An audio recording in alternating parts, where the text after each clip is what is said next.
मेरा नाम है शिवम शुक्ला और मैं डिपार्टमेंट ऑफ पोस्ट में काम करता हूँ।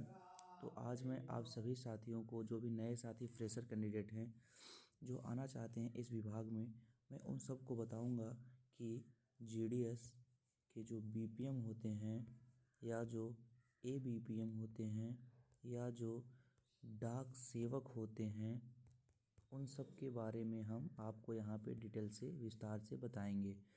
उनका वर्क प्रोफाइल क्या होता है, वर्कलोड क्या होता है, सैलरी स्ट्रक्चर क्या होता है, ड्यूटी आवर क्या होता है, सब कुछ आपको मैं यहाँ पे डिटेल में बताऊंगा।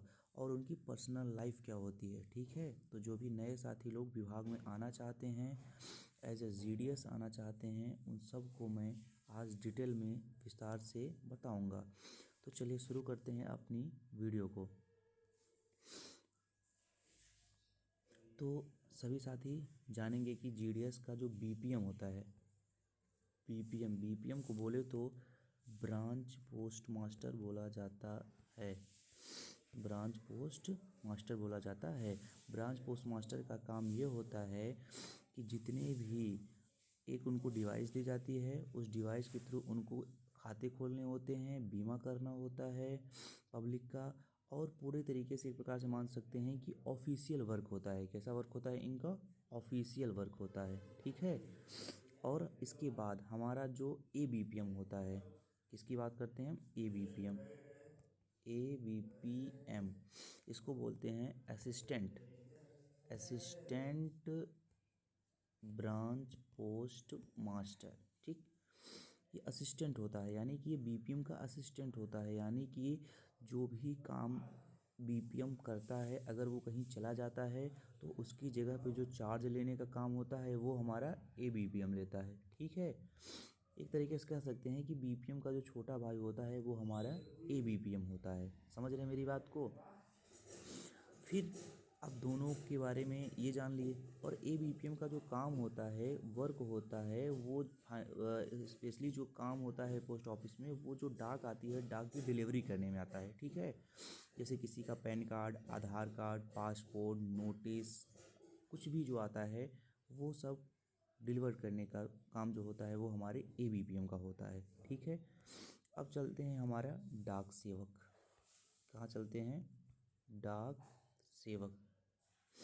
डाक सेवक, ये जो डाक सेवक शब्द है, ये जो डाक सेवक शब्द है, इसका मतलब ये है कि स्पेशली जो ये लोग होते हैं, ये लोग सब ऑफिस में होते हैं, जिसको कि हम अकाउंट ऑफिस बोलते हैं। जब आप लोग विभाग में आ जाएंगे तब आप लोग को पता चलेगा कि ये अकाउंट ऑफिस क्या होता है और सब ऑफिस क्या होता है। तो ये जो डाक सेवक होते हैं, ये स्पेशली जो होते हैं वो सब ऑफिस में अटैच किए जाते हैं, और इनका भी काम जो होता है वो डाक का वितरण करने के लिए ये भी लगाए जाते हैं। डाक का वितरण ये भी करते हैं। ठीक है, जैसे Aadhaar card, PAN card, passport, notice कुछ भी आती है तो उसको ये डिलीवर्ड करने का काम ये जो होते हैं डाक सेवक करते हैं। ठीक है, यहाँ तक आप लोग समझ गए कि बीपीएम, एबीपीएम और डाक सेवक कौन होते हैं। ठीक है, इनका काम क्या होता है। अब बात करेंगे कि हम सैलरी स्ट्रक्चर की। तो अगर हम सैलरी की बात करें, अगर हम सैलरी की बात करें इनकी, तो जो सैलरी होती है एज अ बीपीएम, बीपीएम की जो सैलरी होती है वो 12,000 बेसिक होती है। जैसे कि इनकी 12,000 बेसिक होती है। और जो एबीपीएम होते हैं, इनका जो बेसिक होता है वो 10,000 होता है। ठीक, और हमारा जो डाक सेवक होता है, डाक सेवक, इसका भी जो बेसिक होता है वो 10,000 ही होता है। ठीक, बीपीएम, एबीपीएम और डाक सेवक, इनका जो बेसिक हमने आपको यहाँ पे बता दिया। अब नेक्स्ट पेज में बताते हैं कि इनका जो बेसिक के अलावा जो होता है वो इनमें क्या क्या मिलता है। ठीक है, तो चलते हैं।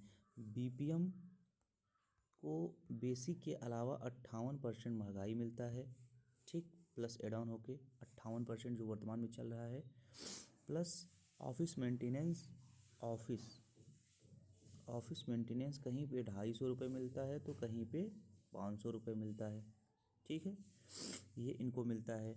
इनको कुल मिलाकर के आप मान सकते हैं कि एक मोटा मोटा वर्तमान में जो चल रहा है इनकी सैलरी, एक नया अगर जीडीएस जो बीपीएम बन के आता है ना, कोई अगर नया आता है बीपीएम बन के आता है तो उसकी जो सैलरी अप्रॉक्सीमेट होगी वो करीब 19,500 से स्टार्टिंग होगी। समझ सकते हैं इसको, ठीक है। 19,500 से स्टार्टिंग होगी एक बीपीएम की सैलरी, ठीक है। इसमें से उसको एक ऑफिस लेना पड़ेगा। अब ऑफिस चाहे वो भले ही 1,000 रुपये का आए, लेकिन विभाग आपको 500 रुपये ही देगा। समझ रहे हैं मेरी बात को। तो ये आपको मिलने वाला है बीपीएम को। अब सोच लीजिए आपको क्या करना है, ठीक। उसके बाद क्या है, अब आता है एबीपीएम। एबीपीएम इसकी जो सैलरी होती है वो बेसिक तो सबको पता है 10,000 ही होती है, बताया मैंने अपने नेक्स्ट पेज में। तो 10,000 इसका बेसिक होता है, प्लस 58% इसको भी महंगाई मिलता है। कितने परसेंट? 58%। 58% महंगाई प्लस यहाँ पे इसको जो है 180 रुपये जो मिलता है वो साइकिल अलाउंस मिलता है, साइकिल का मिलता है इसको। प्लस इसको जो है वो 25 रुपये जो है इसको स्टेशनरी का मिलता है। 25 रुपये क्या मिलता है? स्टेशनरी का। तो अप्रॉक्सीमेट अगर एक एबीपीएम की सैलरी अगर देखा जाए तो करीब करीब 16,000 से स्टार्टिंग होती है। 16,000 से स्टार्टिंग इसकी एबीपीएम की हो जाती है। समझ रहे मेरी बात को। अब आते हैं कि डाक सेवक की सैलरी कितनी होती है। डाक सेवक, डाक सेवक, डाक सेवक जो होते हैं तो फाइनली इनका भी जो बेसिक होता है वो 10,000 ही होता है, प्लस इन पे भी 58% महंगाई मिलती है, ठीक है। 58% महंगाई इनको भी मिलती है। और उसके साथ साथ क्या मिलता है इनको, इनको साइकिल का अलाउंस जो है वो नहीं मिलता है। यानी कि साइकिल अलाउंस जो है, साइकिल अलाउंस इनको नहीं मिलता है, इनको नहीं मिलता है। लेकिन इनको प्लस 25 रुपये स्टेशनरी का मिलता है, ठीक है। तो एक डाक सेवक की जो सैलरी अप्रॉक्सीमेट बनती है वो 15,800 के करीब स्टार्टिंग होती है। समझ रहे हैं, इसके अप्रॉक्सीमेटिंग की सैलरी जो है वो बन जाती है। तो अब आती है पर्सनल लाइफ के बारे में सभी के। पर्सनल लाइफ, पर्सनल लाइफ तो देखिए पर्सनल लाइफ में ये है कि आप लोग अब विभाग में आने के बाद काम तो करना ही पड़ेगा, वर्क तो करना ही पड़ेगा, है ना। और वर्कलोड भी आपको 4 घंटे का रहेगा। 4 घंटे का आपको यहाँ पे इनको वर्कलोड दिया जाता है। बीपीएम, एबीपीएम चाहे जो हो सबको 4 घंटे का ही वर्कलोड दिया जाता है। 4 घंटे काम का आपको सैलरी मिलती है। तो पर्सनल लाइफ आप अपने हिसाब से मैनेज करेंगे कि आपको उस 4 घंटे में काम करने के बाद आपको कैसे रहना है। सैलरी तो यही मिलेगी। अब आपको पढ़ाई करके आगे बढ़ना है या कुछ करना है, ये सब आपके ऊपर डिपेंड करता है, क्योंकि पर्सनल लाइफ आपकी है। तो मेरा काम सिर्फ जो नए लोग हैं उनको सिर्फ सुझाव देना है कि आप लोग विभाग में ज़रूर आएँ और अपने एक आपको नींव मिल जाती है। देखिए अगर आप बेरोज़गार बैठे हैं, तैयारी कर रहे हैं कहीं पे, तो आप हर महीने 5-6 हज़ार रुपये अपने घर वालों से ले रहे हैं। समझ रहे हैं मेरी बात को।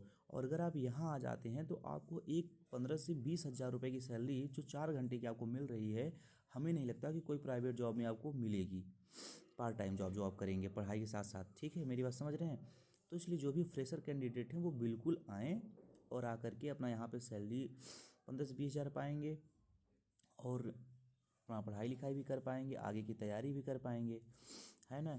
तो जो भी साथी आना चाहते हैं वो विभाग में आएँ, क्योंकि नेक्स्ट वैकेंसी जो है वो जनवरी में शेड्यूल हो चुकी है। करीब 30,000 अप्रॉक्सीमेट कितनी वैकेंसी है, 30,000 करीब वैकेंसी आने वाली है।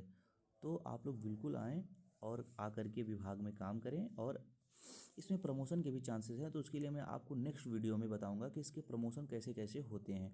तो आज उम्मीद करता हूं कि आज की जो जानकारी है आपको पसंद आई होगी। अगर हमारी जानकारी आपको पसंद आई हो तो हमारे चैनल शिवम शुक्ला पोस्टल से ज़रूर जुड़ें, चैनल को सब्सक्राइब करें और अपना प्यार बनाए रखें, ताकि आपको आगे आने वाले समय में जितने भी नए कैंडिडेट हैं सबको सही सजेशन, सही दिशा निर्देश दिया जा सके, ठीक है। तो आप सभी का हमारे चैनल पे स्वागत है। उम्मीद करता हूँ कि हमारे चैनल को आप लोग ज़रूर सब्सक्राइब करेंगे, अपना प्यार ज़रूर बनाए रखेंगे।